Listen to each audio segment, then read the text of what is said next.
Ξεκινάμε, κύριε Βοσκόπουλε. Μιλήστε μας. Υπάρχει πρόβλημα και αν το πρόβλημα αυτό επιλύεται και πώς?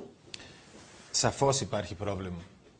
Πιστεύουμε ότι τον 21ο αιώνα επιτέλους εμείς που έχουμε περισσότερο και πολύ ισχυρότατη συνείδηση του να ανήκουμε σε μια συλλογικότητα που λέγεται κράτος πολιτών, είμαστε συνειδητοποιημένοι πολίτες, ξέρουμε τα δικαιώματα και τις υποχρεώσεις και βεβαίως επειδή αισθανόμαστε τη δικιά μας ταυτότητα σε επίπεδο γλώσσας, πολιτισμού, εθνικής ταυτότητας, θεωρούμε ότι μπορεί θαυμάσια μια χώρα όπως είναι η Ελλάδα να κάνει τη μεταρρύθμιση, την ιδεολογική σε ό,τι αφορά την πολιτική ομογενοποίησης και μη σεβασμού της έκφρασης διαφορετικότητας, εμείς ως μέλη της μακεδονικής μειονότητας, μαζί με τους δημοκράτες Έλληνες, μπορούμε να δουλέψουμε μαζί στον 21ο αιώνα για πλήρη δικαιώματα.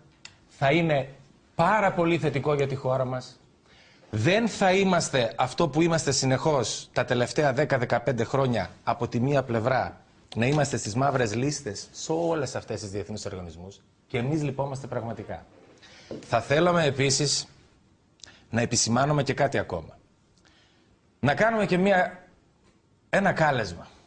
Να ευχαριστήσουμε καταρχήν εμείς ως Ουράνιο Τόξο όλους τους Έλληνες δημοκράτες συμπολίτες μας που μπορούμε να κάνουμε και να αγωνιστούμε για μια διαφορετική κοινωνία, μια χώρα πραγματικά ευρωπαϊκή, με όλες τις αρχές, με όλες τις αξίες που πρέπει τον 21ο αιώνα να τις υιοθετήσουμε σήμερα και εμείς. Και επίσης θα ήθελα τώρα που είναι αργά και ακούνε και οι συμπολίτες Βεσπάλο, θα ήθελα να τους πω, να κοιτάξω και στην κάμερα, για να τους πω πάρα πολύ καλά.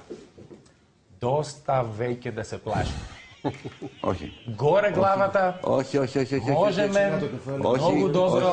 Όχι. Αυτό θα σας το μεταφράσω βέβαια και στα ελληνικά. Ναι, θέλω να μου το πεις στα ελληνικά. Ότι είναι πάρα πολύ μεγάλο ζήτημα αξιοπρέπειας για εμάς από τη μία άποψη. Από την άλλη άποψη θα είναι πάρα πολύ θετικό για την ελληνική κοινωνία και τη χώρα μας να είναι σεβαστές τα δικαιώματα που πρέπει να έχουν οι μειονότητες όπως είναι οι Μακεδόνοι.